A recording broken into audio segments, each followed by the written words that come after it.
राधे राधे, जय श्री कृष्णा। स्वागत है आपका हमारे यूट्यूब चैनल राधा कृष्णा की ज्योति में।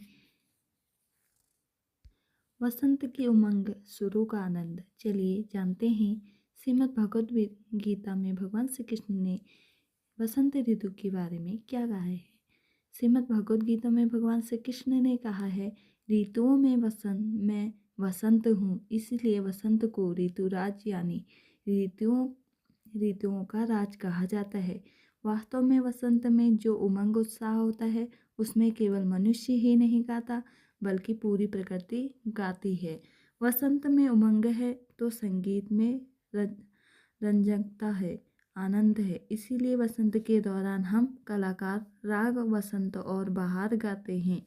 जब पूरी पृथ्वी पर तरंगे उठती हैं तो प्रकृति को देखकर हमारा मन भी गाता है। आप प्रकृति को निहारें, उस समय आपको अद्भुत अनुभूति होगी। वह अनुभूति प्रेम की अनुभूति है और प्रेम ही वह माध्यम है जो एक दूसरे को जोड़ता है। संगीत भी एक दूसरे को जोड़ता है। इसीलिए वसंत में जो उमंग उल्लास है उसकी अभिव्यक्ति के लिए संगीत के महान ऋषियों ने वसंत और बहार जैसे राग बनाए। मन में जब ऐसा आनंद उत्पन्न हो, वास्तव में तभी उत्सव है, वसंत है। बंगाल में तो वसंत पंचमी यानी सरस्वती पूजा की छटा ही निराली होती है। 15 दिन पहले से पूरा माहौल वासंती होने लगता है। छोटे छोटे बच्चे वासंती रंग में रंगे नजर आते हैं। पीले या सफ़ेद लाल बॉर्डर वाली साड़ियाँ पहने छोटी छोटी बच्चियाँ आपके मन को मोह लेती हैं। सरस्वती पूजन में आम का बौर और दही प्रसाद में रखकर दिया जाता है। बेर को हम लोग कृतकूल बोलते हैं, जिसको सरस्वती पूजा में जरूर रखते हैं। इससे पहले हम लोग बेर नहीं खाते। पूजन में रखने के बाद ही बेर का सेवन प्रारंभ करते हैं। बहुत पहले पक्षियों के पंख से पेन बनता था, लेकिन अब सरकंडा से बना थाग यानी पेन और द्वात यानी दवात में दूध सरस्वती पूजन में रखा जाता है। इससे बिल्व पत्र पर माँ का नाम लिखकर उनके श्री चरणों में समर्पित किया जाता है। माँ को वासंती यानी पीले रंग के कपड़े, पीले और सफ़ेद रंग के फूल तथा फल अर्पित किए जाते हैं। इसके अलावा माँ के सामने पुस्तकें और संगीत के वाद्य यंत्र रखे जाते हैं। विद्या की देवी विद्या का दान करती हैं, इसीलिए उस दिन पढ़ाई लिखाई बंद रखी जाती है। अगले दिन स्नान करने के बाद पुस्तक पढ़ी जाती है। छोटे बच्चे का विद्यारंभ यानी हाथे खोड़ी कराया जाता है। पंडित जी उससे पहला वर्ण लिखवाते हैं। मन में उत्साह और उमंग। जब धरती 16 श्रृंगार करे और प्रकृति के सौंदर्य को अनुपम छटा चारों ओर बिखरित हो तो सौंदर्य में मादकता का संगम होना लाजमी है। प्राचीन काल से हमारे देश में और अन्य देशों में वसंत उत्सव को प्रेमोत्सव के नाम से भी जाना जाता है और उसको वैसे ही मनाया भी जाता है।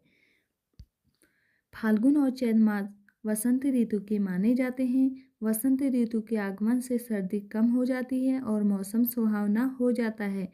पेड़ों में पर नए पत्ते का आने लगते हैं। आम के पेड़ बौरों से भर जाते हैं और खेत सरसों के फूलों की खूबसूरती पीली चादर ओढ़े दिखाई देती हैं।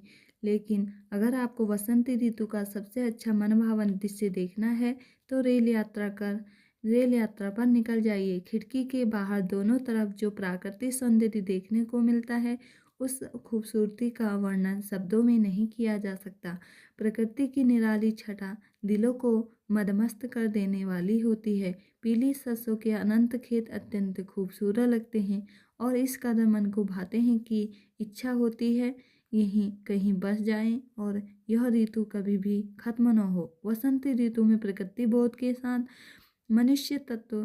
मनुष्यत्व ही की नई शुरुआत की छवि भी मिलती है। यही कारण है कि भारतीय साहित्य की सभी भाषाओं में वसंत का अस्तित्व मिलता है। वसंत प्रेम और उमंग का मौसम है। सेहत के लिए कैसी है वसंत ऋतु जानते। वसंत के आगमन से हम ताजी हवा में सांस ले सकते हैं। मौसम अब धीरे धीरे गर्म होने लगता है और बाहरी गतिविधियों की शुरुआत होने लगती है, जिसके कारण ढेर सारे स्वास्थ्य लाभ हमें मिलते हैं। आप बाहर ताज़ी हवा में व्यायाम करके स्वास्थ्य लाभ ले सकते हैं। इस समय न ज़्यादा सर्दी न ज़्यादा गर्मी होती है, तब आप अपने शारीरिक स्वास्थ्य और शक्ति को बढ़ा सकते हैं और व्यायाम कर पसीना बहाकर अपने हृदय और शरीर को स्वस्थ रख सकते हैं। खुले में व्यायाम या सैर करने से विटामिन डी की भी भरपूर मात्रा में मिल जाता है, जो हड्डियों को मजबूत बनाता है और रोग प्रतिरोधक क्षमता को भी बढ़ाता है। विटामिन युक्त फल और सब्जियां हमारे शरीर को स्वस्थ और त्वचा को चमकदार बनाती हैं। सर्दियों के दिन उदासी भरे और निष्क्रियता लाते हैं। वसंत का आगमन गर्म मौसम और सुखद बदलाव लाता है। भारत में वसंत ऋतु का महत्व अत्यधिक है, जो वसंत उत्सव के रूप में पूरे देश में मनाया जाता है। लेकिन दुनिया के अन्य देशों और संस्कृतियों में भी वसंत ऋतु उत्सव का बहुत महत्व है। सब जगह इसको मनाने का तरीका अलग हो सकता है, लेकिन सबका उद्देश्य एक ही है और वो है वसंत ऋतु का स्वागत करना।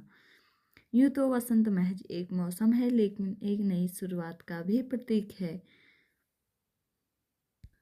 वसंत पंचमी का त्योहार मनुष्य की लीक पर चलती जिंदगी में बदलाव और नई शुरुआत लाता है। वसंत पंचमी के आगमन से प्रकृति में बदलाव आना शुरू महसूस होने लगता है। रंग बिरंगे फूलों की खुशबू और पक्षियों की सुरीली आवाज़ गूंजने लगती है। इस ऋतु में होली का त्योहार भी आ जाता है। होली रंगों और मस्ती का पर्व है। प्रकृति खुद को संवारती है। मनुष्य के अलावा पशु पक्षी उल्लास से भर जाते हैं।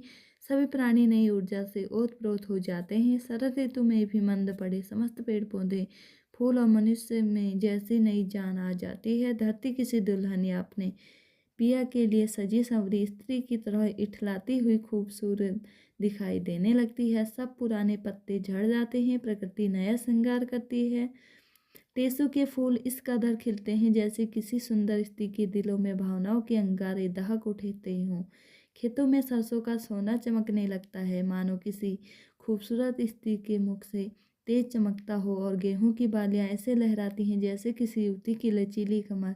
रंग बिरंगी तितलियां चारों दिशाओं में उड़ने लगती हैं, मानो चंचल से एक हसीनाएं हवा में अपने रंग बिरंगे परिधानों का आंचल लहरा रही हूँ।